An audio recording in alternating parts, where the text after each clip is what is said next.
नमस्कार मेरे प्यारे दोस्तों, कैसे हैं आप लोग। तो हम लोग अपना पढ़ेंगे अगला टॉपिक, अगला चैप्टर, जिसका नाम है गुरुत्वाकर्षण, जिसको बोलते हैं ग्रेविटेशन। तो इसी अध्याय के सिलेबस में हम लोग पढ़ेंगे। सबसे पहले पढ़ेंगे गुरुत्वाकर्षण, उसके बाद पढ़ेंगे न्यूटन का गुरुत्वाकर्षण का सार्वत्रिक नियम, उसके बाद पढ़ेंगे पृथ्वी का गुरुत्वीय बल, फिर उसके बाद पढ़ेंगे गुरुत्वीय त्वरण, फिर उसके बाद पढ़ेंगे द्रव्यमान और भार, फिर इसी के आगे पढ़ेंगे मुक्त पतन, फिर उसी में और आगे पढ़ेंगे प्रणोद तथा दाब और आर्किमिडीज का सिद्धांत, उत्प्लवन व आपेक्षिक घनत्व। तो सबसे पहले हम देख लेते हैं गुरुत्वाकर्षण बल क्या है। तो गुरुत्वाकर्षण क्या है कि जब किसी वस्तु को कोई वस्तु अपनी ओर आकर्षित करती है, तो जब उन दोनों वस्तुओं के बीच जो बल कार्य करता है वो बल क्या कहलाता है, गुरुत्वाकर्षण बल कहलाता है। तो हम लोग देखते हैं कि जब हम किसी वस्तु को ऊपर की ओर फेंकते हैं तो वो वस्तु क्या होती है, एक निश्चित ऊंचाई पर जाने के पश्चात पुनः ही पृथ्वी की ओर वापस यानी पृथ्वी की ओर गिरने लगती है। तो पृथ्वी द्वारा उस वस्तु पर जो बल लगाया जा रहा है अपनी ओर खींचने के लिए, तो वो बल क्या कहलाता है, गुरुत्वाकर्षण बल या आकर्षण बल कहलाता है। तो इसी को गुरुत्वीय बल बोलते हैं, इसी को बोलते हैं गुरुत्वाकर्षण बल, इसी को बोलते हैं आकर्षण बल। आकर्ष होता है जब दो चीजें एक दूसरे को अपनी ओर आकर्षित करती है, तो उनके मध्य जो बल कार्य करता है वो क्या क्या कहलाता है, गुरुत्वाकर्षण बल या आकर्षण बल। तो और उसके बाद हम लोगों को पता है, इसी में एक चीज और पढ़ेंगे कि जब कोई पिंड, पिछले चैप्टर हम लोगों ने पढ़ा था बल, बल में पढ़ा था कि जब कोई किसी वस्तु पे बल लगाकर, बाह्य बल लगाकर उसकी स्थिति में परिवर्तन किया जाए तो वो क्या कहलाता है, बल कहलाता है। तो अब इसी में हम पढ़ेंगे गुरुत्वाकर्षण बल में कि अभिकेंद्र बल क्या होता है। तो अभिकेंद्र बल होता है जब कोई वस्तु r त्रिज्या वाले किसी वृत्तीय पथ पर गति करता है, तो उस वस्तु के द्वारा केंद्र की ओर जो बल कार्य करता है वो अभिकेंद्र बल कहलाता है।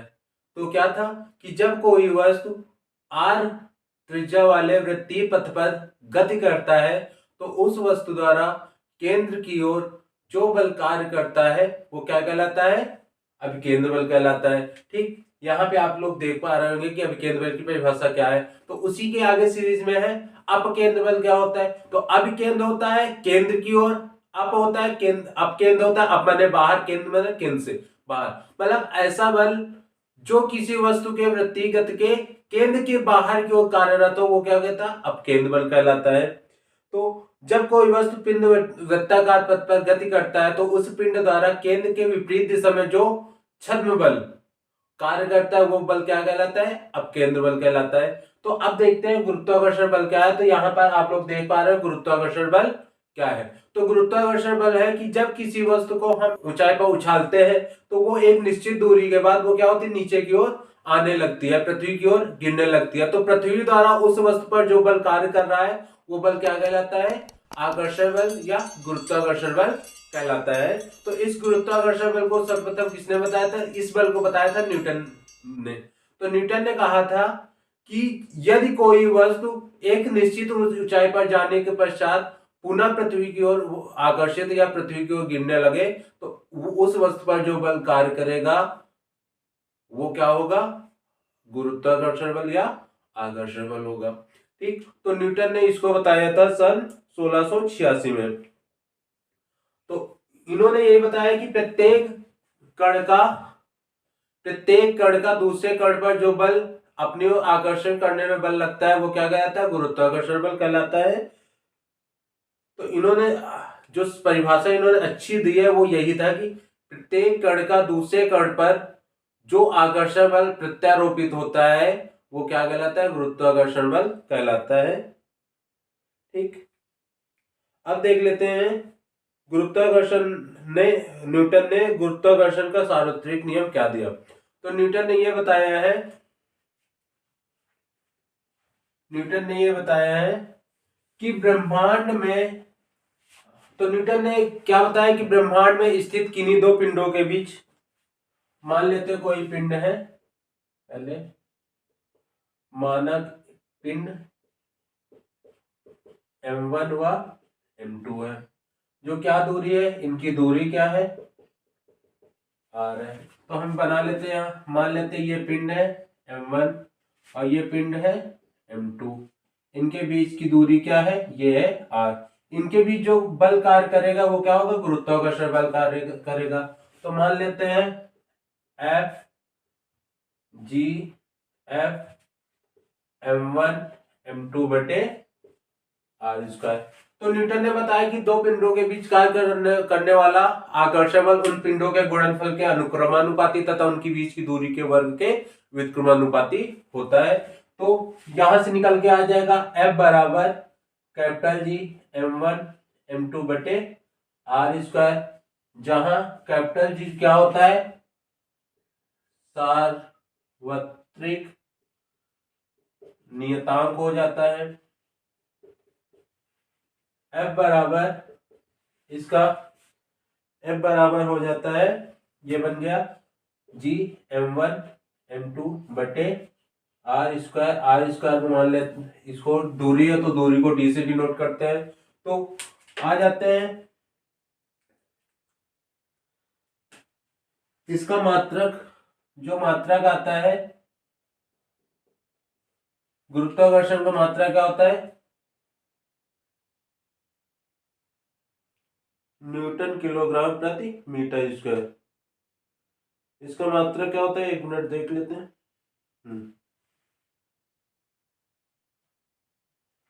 इसका मात्रक यहां से निकालते हैं, तो फार्मूला क्या है, फार्मूले से मात्रक निकालते हैं, F बराबर F इंटू आर स्क्वायर बराबर बटे m1 m2 बराबर G।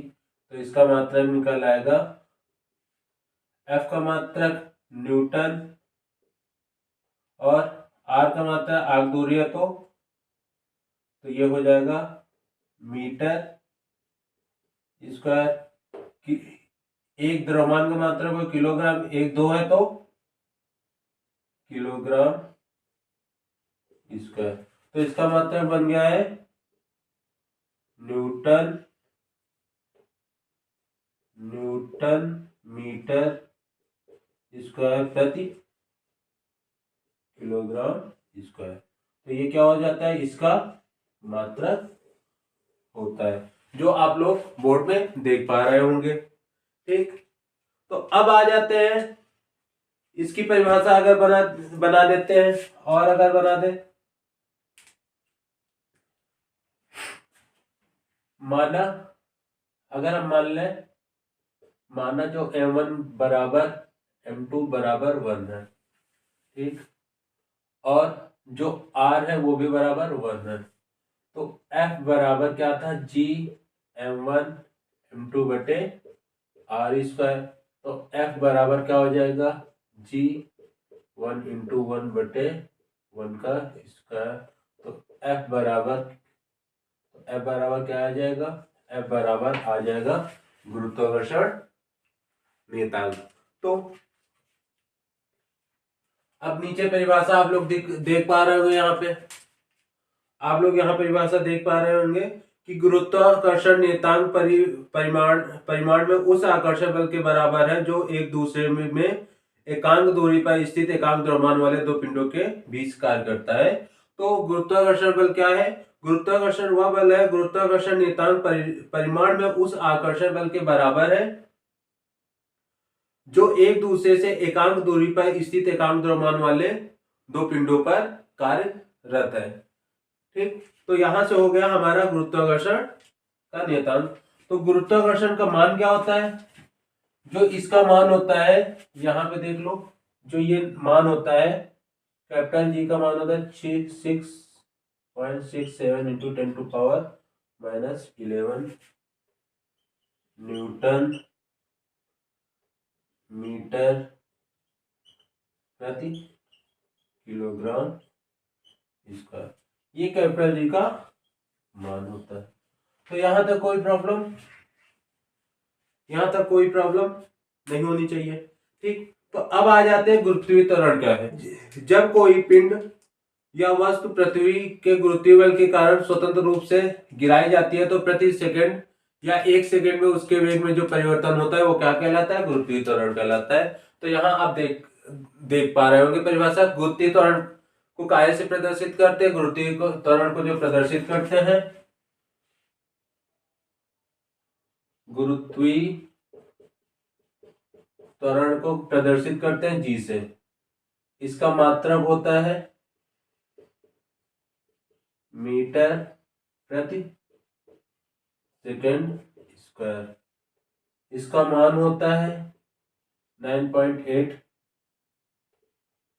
मीटर प्रति सेकंड स्क्वायर। लगभग ये होता है, लगभग में होता है ये 10 मीटर प्रति सेकंड स्क्वायर के बराबर। ठीक, तो यहां से हम लोगों ने गुरुत्वीय त्वरण भी देख लिया। तो अब देखेंगे पृथ्वी का गुरुत्वीय बल। तो पृथ्वी का गुरुत्वीय बल क्या है?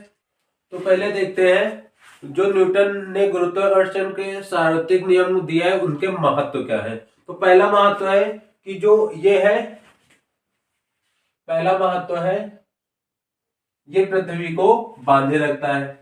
ठीक, दूसरा ये है कि पृथ्वी के चारों ओर चंद्रमा की गति, जो चंद्रमा की गति है पृथ्वी के चारों ओर, वो तीसरा ये है कि सूर्य के चारों ओर ग्रहों की गति। फिर चौथा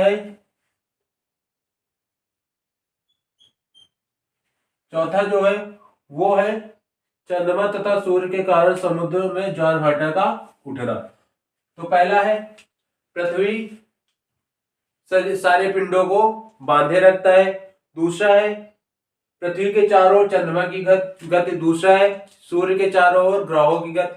और चौथा है सूर्य और चंद्रमा के कारण ज्वार भाटा का आना।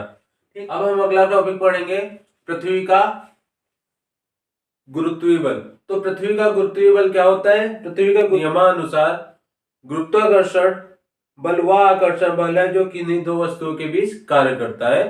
तो न्यूटन ने बताया था कि दो वस्तुओं के बीच जो बल कार्य करता है वही आकर्षण बल कहलाता है। वही बल के कारण जो वस्तु पृथ्वी के केंद्र की ओर आकर्षित होती है वो क्या कहलाती है? गुरुत्वीय बल कहलाती है। आप लोग देख पा रहे होंगे कि गुरुत्वीय बल क्या है। जिस बल के कारण पृथ्वी किसी वस्तु को अपनी ओर आकर्षित करती है उस बल को गुरुत्वीय बल कहते हैं। तो गुरुत्वीय बल में फिर आता है गुरुत्वीय त्वरण। गुरुत्वीय त्वरण में हम लोग पहले भी पढ़ चुके हैं, फिर से एक बार पढ़ लेते हैं कि किसी वस्तु को मुक्त अवस्था में जब किसी ऊंचाई से गिराया जाता है तो उसके वेग में प्रति सेकंड में जो परिवर्तन होता है या वेग में जो वृद्धि होती है वो क्या कहलाती है? गुरुत्वीय त्वरण कहलाती है। ठीक, अगली क्लास में हम लोग पढ़ेंगे कैपिटल जी और स्मॉल जी में क्या संबंध है।